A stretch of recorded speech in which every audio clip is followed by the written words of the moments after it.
Shalom. Shalom. Hello. Good afternoon. We as a community are exactly where we need to be. As Americans, as Muslim Americans, Jewish Americans, and Christians. We are being called to stand up for our values. So let me be clear about what the facts are, because the media has a great way of spinning things. And another good spinner is President Donald Trump. So let's oppose this a little bit. Please move closer to mic. Can you hear me?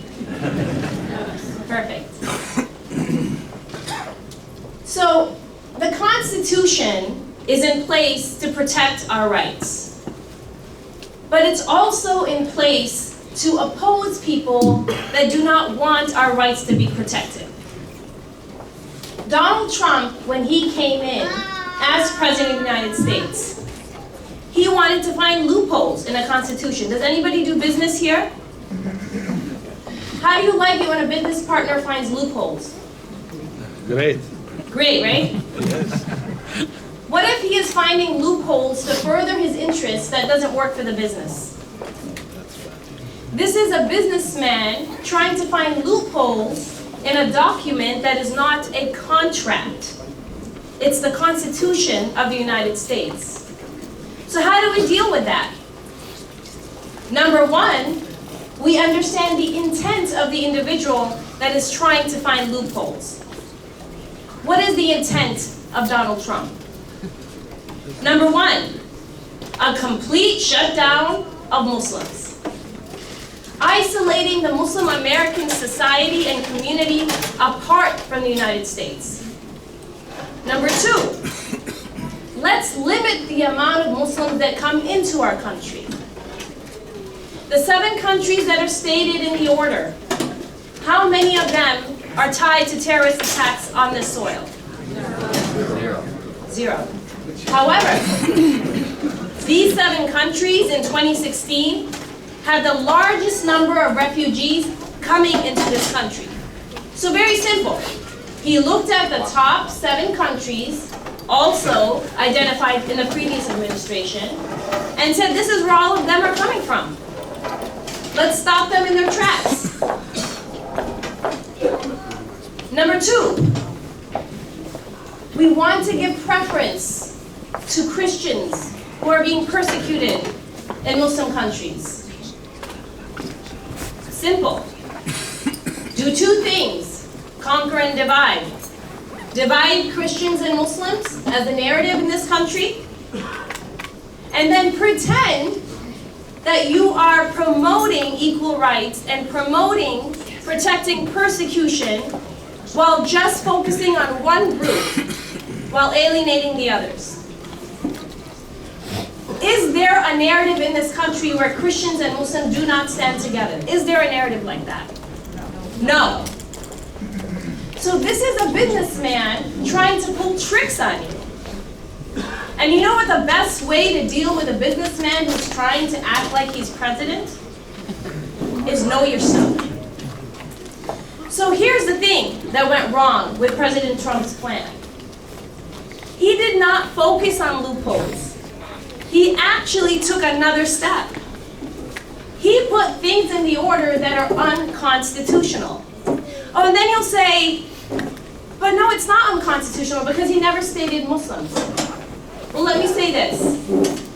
According to the Establishment Clause of the Constitution, you need 2 things to prove. Intent and effect, that you're actually limiting the free exercise of religion. The intent is where? In his interviews? Did he say he wants to stop Muslims from coming into this country? Yes? What is the effect of his intent? Revocation of visas? So he actually did not find a loophole. He actually violated the document.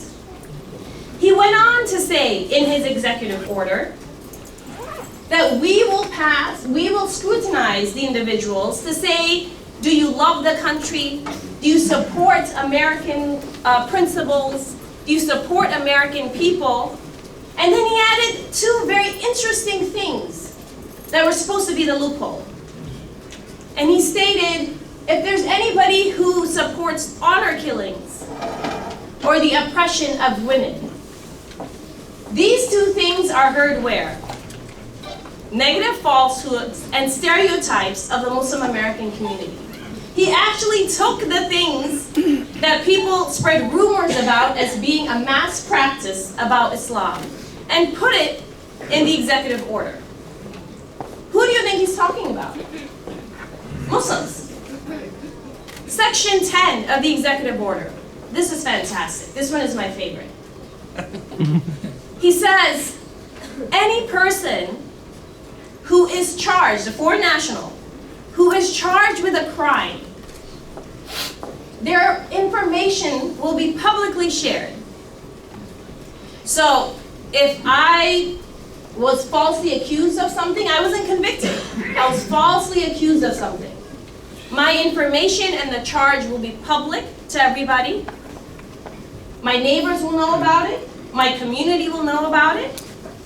So what that does is create a huge category of nationals from foreign countries looking like they're crime offenders, right? That is the first step of dehumanizing a population. Do you know who else did that? The Nazis. Because they treated the Jewish population as a threat, as people that were nothing more than committing crimes and chaos in a society. Well, here's the deal.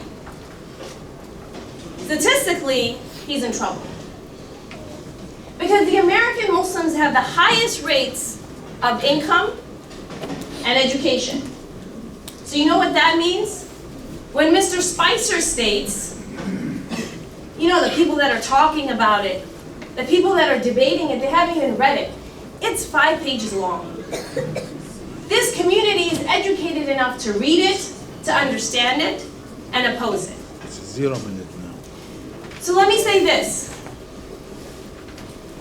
When we talk about public policy, and we talk about creating a narrative of what is correct and just in this country, you know who's on the front lines?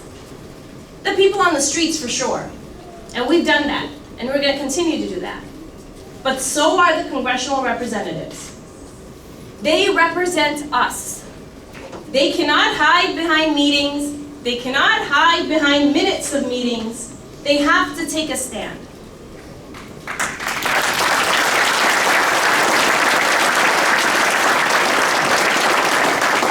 And this is what happens when you represent one of the most educated communities in the country.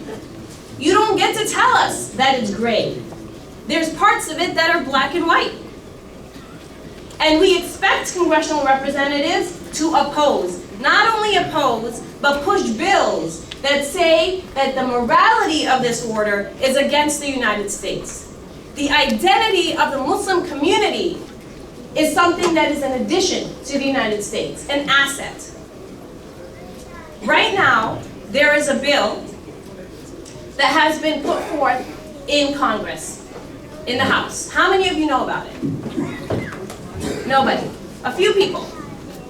Wouldn't you think that if there was a bill in Congress against the executive order, everybody would know about it? Why don't they?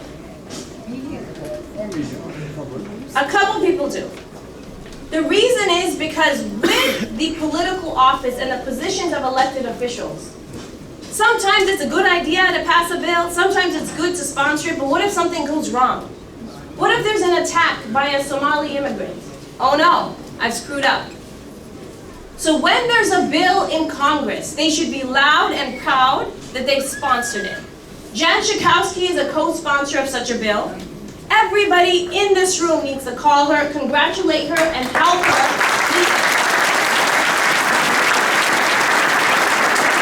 And I will tell you this, I will be asking the same of Senator Durbin. Because it's good for many elected officials who have already said there's a bill coming, there's a bill coming. You know what? The bill that's in Congress is 8 lines long. So my ask here is that there be a bill in the Senate that opposes the executive order, and we set a precedent that when something comes from the executive branch, we not only oppose it in the courts, we not only oppose it in the streets, but we oppose it within Congress as constituents and as